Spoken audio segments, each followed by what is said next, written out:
ಮಾನಸ. Friends, ಇವತ್ತಿನ ವಿಡಿಯೋದಲ್ಲಿ ನಾವು ಸಾಲಿಡ್ ಸ್ಟೇಟ್ ಚಾಪ್ಟರ್ ಇಂದ ಮೋಸ್ಟ್ ಎಕ್ಸ್ಪೆಕ್ಟೆಡ್ ಕ್ವಶನ್ಸ್ ಬಗ್ಗೆ ಡಿಸ್ಕಸ್ ಮಾಡ್ತಾ ಇದೀವಿ. ಸಾಲಿಡ್ ಸ್ಟೇಟ್ ಚಾಪ್ಟರ್ ಇಂದ ಯಾವೆಲ್ಲ ಕ್ವಶನ್ ಫ್ರೀಕ್ವೆಂಟ್ ಆಗಿ ಬಂದಿದೆ ಅಂಡ್ ಆ ಕ್ವಶನ್ಸ್ ಗೆ ಏನ್ ಆನ್ಸರ್ ಬರೀಬೇಕು ಅನ್ನೋದನ್ನ ಈ ವಿಡಿಯೋದಲ್ಲಿ ನೋಡೋಣ.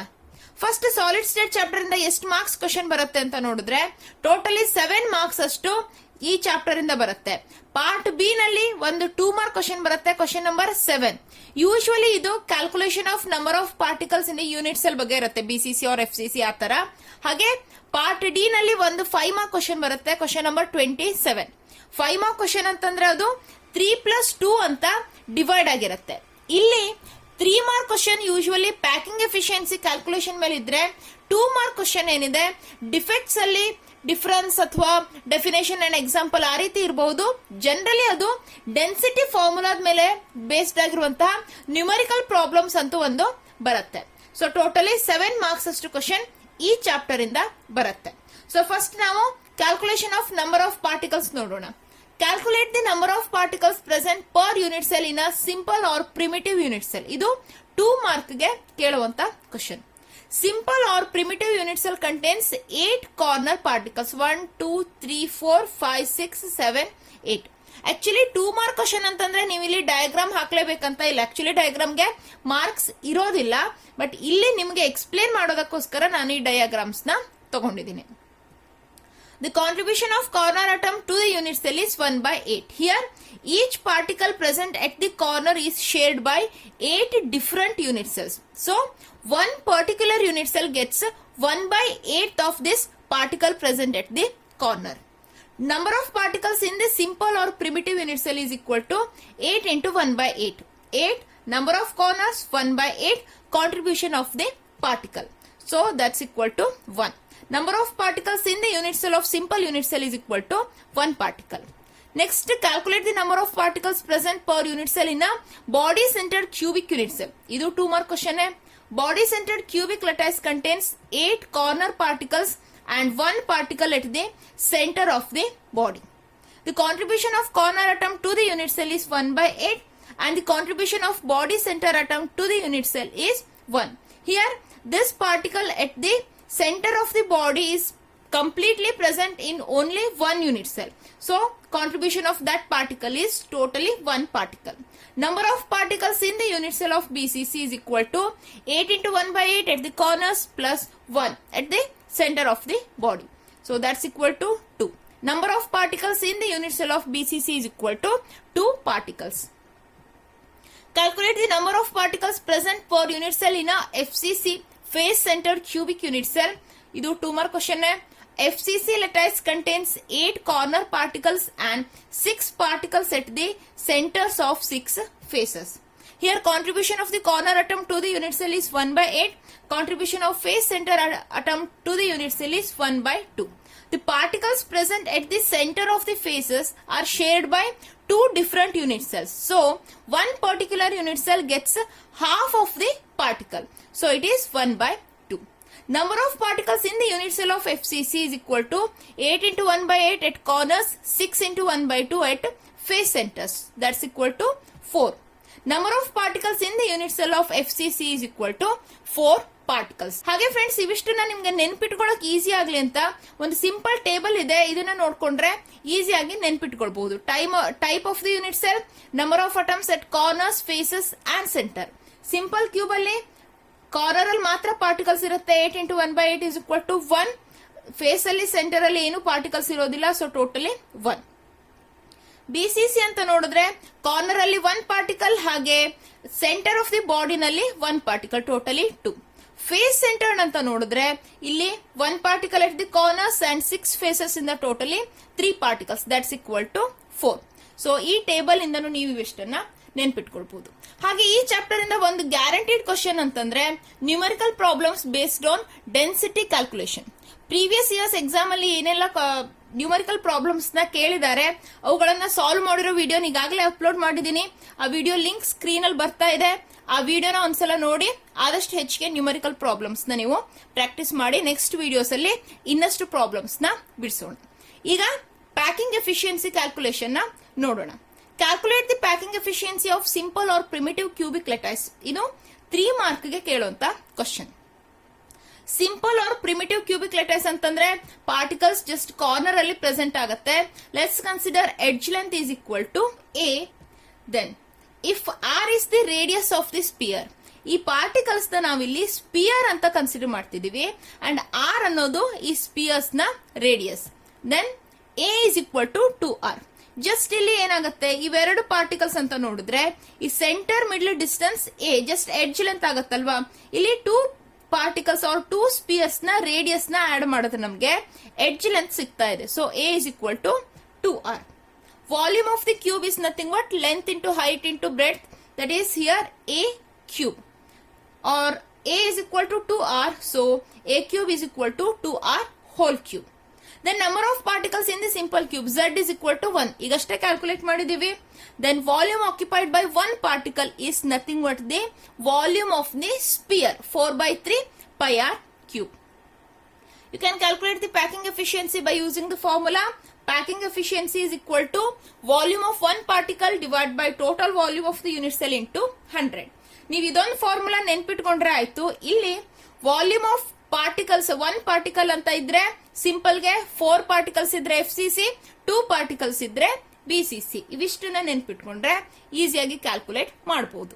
ವ್ಯಾಲ್ಯೂ ಸಬ್ಸ್ಟಿಟ್ಯೂಟ್ ಮಾಡಿದ್ರೆ 4/3 pi r cube volume of one particle divided by total volume a cube, or here 2r whole cube into 100.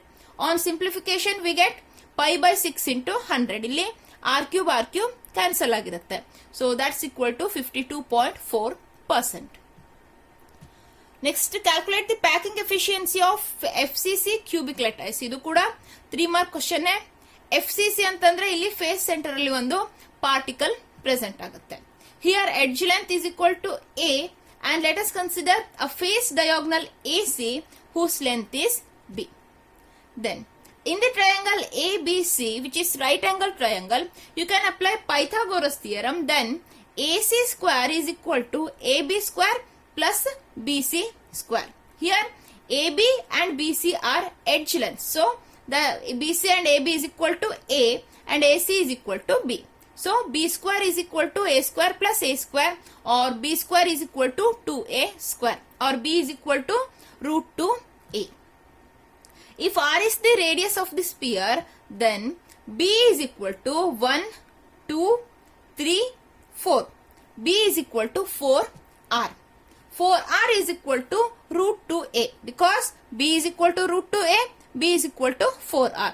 So 4r is equal to root 2a, or a is equal to 2 root 2r. Volume of the cube, a cube is equal to 2 root 2r whole cube. Number of particles in FCC, z is equal to 4. Volume occupied by one particle is equal to 4/3 pi r cube. ನೀವು ಇಲ್ಲಿ ನೋಡಿದ್ರೆ ಎಲ್ಲ steps same ಇರುತ್ತೆ. First ನೀವು a and r relationship ನ find out ಮಾಡ್ಕೊಳ್ಳೋದು. Then a cube volume of the cube same a cube ಇರುತ್ತೆ. a ಇದ್ದಲ್ಲಿ ಈ ರಿಲೇಶನ್ಶಿಪ್ ನ ಸಬ್ಸ್ಟಿಟ್ಯೂಟ್ ಮಾಡಿದ್ರಾಯ್ತು. ನಂಬರ್ ಆಫ್ ಪಾರ್ಟಿಕಲ್ಸ್ ನೆನ್ಪಿಟ್ಕೊಳ್ಳೋದು. ವಾಲ್ಯೂಮ್ ಆಫ್ ಒನ್ ಪಾರ್ಟಿಕಲ್ ಸೇಮೇ ಇರುತ್ತೆ 4/3 pi r ಕ್ಯೂಬ್. ಬಟ್ ಈ ಫಾರ್ಮುಲಾದಲ್ಲಿ ಎಷ್ಟು ಪಾರ್ಟಿಕಲ್ಸ್ ಇದೆ ಅನ್ನೋದನ್ನ ನೀವು ಸಬ್ಸ್ಟಿಟ್ಯೂಟ್ ಮಾಡಿದ್ರೆ ಆಯ್ತು. Then packing efficiency is equal to volume of 4 particles, because it is FCC, divided by total volume of the unit cell into 100. 4 into 4/3 pi r cube divided by 2 root 2 r whole cube into 100. Here we get 16 pi divided by 3 into 16 root 2 into 100. ಇಲ್ಲಿ actually 16 and 16 cancel ಮಾಡಬಹುದು, but ಕೆಲವೊಬ್ರು steps ನ ಹೇಳಿ ಅಂತ ಹೇಳ್ತಾರಲ್ವಾ, ಅದಕ್ಕಾಗಿ ನಾನು ಇಲ್ಲಿ 16 and 16 ಇಟ್ಟಿದ್ದೀನಿ. ಜಸ್ಟ್ ಇಲ್ಲಿ 4 into 4 ಅಂದ್ರೆ 16 ಆಗತ್ತೆ. 2 root 2 whole cube ಅಂತಂದ್ರೆ 16 root 2 ಆಗತ್ತೆ. ಅಂಡ್ ಈ 3 ಏನಾಗತ್ತೆ, ಇಲ್ಲಿ 3 ಅಂತ ಹಾಗೆ ಬರೆದ್ರೆ ಆಯ್ತು. So 16 pi divided by 3 into 16 root 2 into 100, that is equal to 74%. So it is packing efficiency of FCC. Very very important and frequently asked question. ಇದನ್ನ ಕರೆಕ್ಟ್ ಆಗಿ ನೋಡಿಟ್ಕೊಳ್ಳಿ. Next calculate the packing efficiency of BCC cubic lattice. Here edge length is equal to a, same irutte. Then here let us consider a body diagonal AF which is equal to C and a face diagonal FD equal to B. In the triangle EFD, B square is equal to A square plus A square. That is 2a². ನಿಮ್ಗೆ ಇದಿಲ್ಲಿ right angle triangle ಅಂತ ಅನ್ಸಲ್ಲ, but actually ನೀವು cube ನ imagine ಮಾಡ್ಕೊಂಡ್ರೆ ಇವೆಲ್ಲ ಕೂಡ right angle triangle ಆಗಿರುತ್ತೆ. So b² is equal to 2a², and in the triangle AFD, c² is equal to a² plus b², but b² is equal to 2a². So c² is equal to 3a² or c is equal to √3a. If r is the radius of the sphere, then this length AF or C is equal to 1, 2, 3, 4. 4r. √3a is equal to 4r, or a is equal to 4r by √3. Volume of the cube a³ is equal to 4r by √3 whole cube. Number of particles in BCC is equal to 2. Volume occupied by one particle 4 by 3 pi r cube. Packing efficiency is equal to volume of two particles divided by total volume of the unit cell into 100. ಇಲ್ಲಿ 2 ಇದು BCC ಆಗಿರೋದ್ರಿಂದ ಫಾರ್ಮುಲಾದಲ್ಲಿ 2 ಅಂತ ನಾವು substitute ಮಾಡಬೇಕು. ಹಾಗೆ value substitute ಮಾಡಿದ್ರೆ 2 into 4 by 3 pi r cube, then ಇಲ್ಲಿ a ಅಂತಂದ್ರೆ 4r by √3, so that's a whole cube. That is equal to √3 pi by 8. r³ cancel ಆಗಿರುತ್ತೆ. ಸೊ ಸಿಂಪ್ಲಿಫೈ ಮಾಡಿದ್ರೆ √3 pi by 8 into 100, that's equal to 68%. So packing efficiency ತುಂಬಾ important ಆದ guaranteed concept ಅಂತಾನೆ ಹೇಳ್ಬೋದು. ನಿಮ್ಗೆ ಬಂದೇ ಬರುತ್ತೆ. ಸೊ ಈ 3 ಕ್ಯಾಲ್ಕುಲೇಷನ್ ಹಾಗೆ ನಂಬರ್ ಆಫ್ ಪಾರ್ಟಿಕಲ್ಸ್ ಕೂಡ ಅವಿಷ್ಟನ್ನ ಕರೆಕ್ಟ್ ಆಗಿ ಕಲ್ತ್ಕೊಂಡಿರಿ. ಹಾಗೆ ಪ್ಯಾಕಿಂಗ್ ಎಫಿಷಿಯನ್ಸಿ ವ್ಯಾಲ್ಯೂನ ನೀವು ಈ ತರ ಟೇಬಲ್ ಅಲ್ಲಿ ನೆನ್ಪಿಟ್ಕೊಂಡ್ರೆ ನಿಮ್ಗೆ CET ಎಕ್ಸಾಮ್ಗೂ ಕೂಡ ಹೆಲ್ಪ್ ಆಗುತ್ತೆ.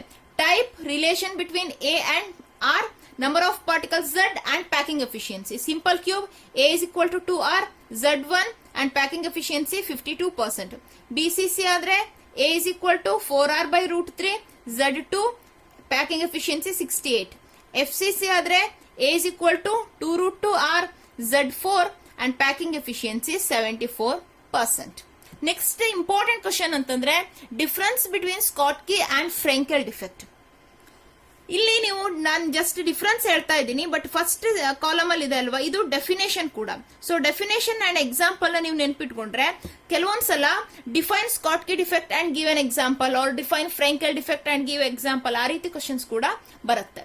ಸೊ ಡಿಫರೆನ್ಸ್ ಅಂತ ನೋಡೋದಿದ್ರೆ Schottky defect, here equal number of cations and anions are missing from their lattice position, but in case of Frenkel defect, the smaller cation leaves its original lattice structure and occupies interstitial site.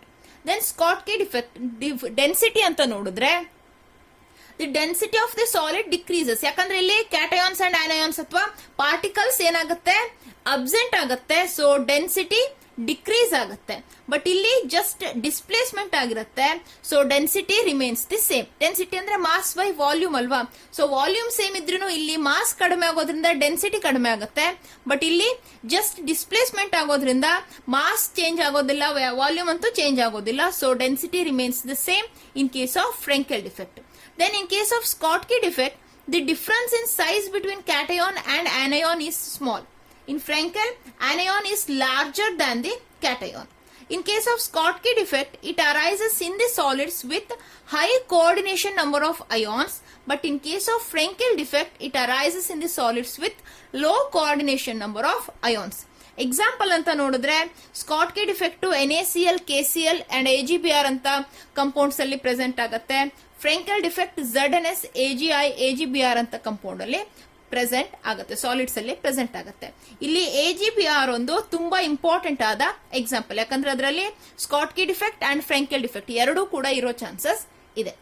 Next difference between crystalline and amorphous solid. ಇದು ಯಾವಾಗ ಒಂದ್ಸಲ ಕೇಳಿದಾರೆ question, ನೀವು ಒಂದ್ಸಲ ಓದ್ಕೊಂಡು ಹೋದ್ರೆ ಒಳ್ಳೇದೆ. So crystalline solids ಅಲ್ಲಿ regular internal arrangement of particles ಇರುತ್ತೆ, ಅಮಾರ್ಫಸ್ ಅಲ್ಲಿ ಇರ್ರೆಗ್ಯುಲರ್ ಅರೇಂಜ್ಮೆಂಟ್ ಇರುತ್ತೆ. ಹಾಗೆ crystalline solids sharp melting point ಇರುತ್ತೆ, amorphous melt over a range of temperature. Crystalline regarded as true solids, amorphous regarded as supercooled liquids or pseudo solids. Crystalline solids undergo regular cleavage, but the amorphous solids undergo irregular cleavage. Crystalline solid ge anisotropic in nature, amorphous isotropic in nature. Then crystalline solid definite geometric shapes irutte, but amorphous solids irregular shape. Crystalline ಸಾಲಿಡ್ಗೆ smooth cooling curves ಇರೋದಿಲ್ಲ, ಆದ್ರೆ amorphous ಗಾದ್ರೆ smooth cooling curves ಇರುತ್ತೆ. Then crystalline solids definite heats of fusion ಇರುತ್ತೆ. Amorphous solids ಅಲ್ಲಿ definite heats of fusion ಇರೋದಿಲ್ಲ. ಕೆಲವೊಂದ್ಸಲ ಇಲ್ಲಿ ಡಿಫ್ರೆನ್ಸ್ ಅಂತ ಕೇಳಿದ್ರೆ ಪರ್ಟಿಕ್ಯುಲರ್ ಆಗಿ ಮೆಲ್ಟಿಂಗ್ ಪಾಯಿಂಟ್ ಅಥವಾ ಹೀಟ್ ಆಫ್ ಫ್ಯೂಷನ್ ಈ ರೀತಿ ಕಾನ್ಸೆಪ್ಟ್ ಅಲ್ಲಿ ಏನ್ ಡಿಫ್ರೆನ್ಸ್ ಇರುತ್ತೆ ಅಂತ ಕ್ವಶನ್ ಕೂಡ ಬರಬಹುದು.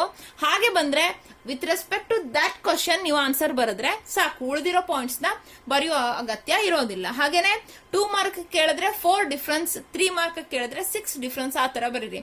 ಇಲ್ಲಿ 3 ಮಾರ್ಕ್ ಏನ್ ಕೇಳೋದಿಲ್ಲ ಡಿಫ್ರೆನ್ಸ್, ಬಟ್ ಬೇರೆ ಯಾವ್ದಾದ್ರು ಸಬ್ಜೆಕ್ಟ್ ಅಲ್ಲಾದ್ರೂ ಅಷ್ಟೇನೆ 3 ಮಾರ್ಕ್ಸ್ ಕ್ವಶನ್ ಅಂತಂದ್ರೆ 6 ಡಿಫ್ರೆನ್ಸ್ ಬರೆದ್ರೆ ಒಳ್ಳೇದು. ಸೊ ಫ್ರೆಂಡ್ಸ್, ಇವಿಷ್ಟು ನೀವು ಓದ್ಲೇಬೇಕು ಅನ್ನೋಂತ ಕಾನ್ಸೆಪ್ಟ್. ಇವಿಷ್ಟೇ ಓದಿದ್ರೆ ಸಾಕು ಅಂತ ಅಲ್ಲ, ಆದ್ರೆ ಇವಿಷ್ಟನ್ನ ಯಾವುದೇ ಕಾರಣಕ್ಕೂ ನೆಗ್ಲೆಕ್ಟ್ ಮಾಡದೇನೆ, ಒಂದ್ ಅಕ್ಷರ ಬಿಡದೇನೆ ಕರೆಕ್ಟ್ ಆಗಿ ಪ್ರಾಕ್ಟೀಸ್ ಮಾಡ್ಕೊಂಡು ಹೋದ್ರೆ ನಿಮ್ಗೆ ಎಕ್ಸಾಮ್ ಅಲ್ಲಿ ಒಳ್ಳೆ ಮಾರ್ಕ್ಸ್ ಅಂತೂ ಬರುತ್ತೆ. ಯಾಕಂದ್ರೆ ಗ್ಯಾರಂಟಿಡ್ ಕ್ವಶನ್ಸ್ ಅಂತಾನೆ ಹೇಳ್ಬೋದು. ನೆಕ್ಸ್ಟ್ ವಿಡಿಯೋದಲ್ಲಿ ಇನ್ನಷ್ಟು ನಿಮ್ಮ ಆನ್ಯುವಲ್ ಎಕ್ಸಾಮ್ಗೆ ಹೆಲ್ಪ್ ಆಗುವಂತ ವಿಡಿಯೋಸ್ ಸಬ್ಜೆಕ್ಟ್ಸ್ ನ ನೋಡೋಣ.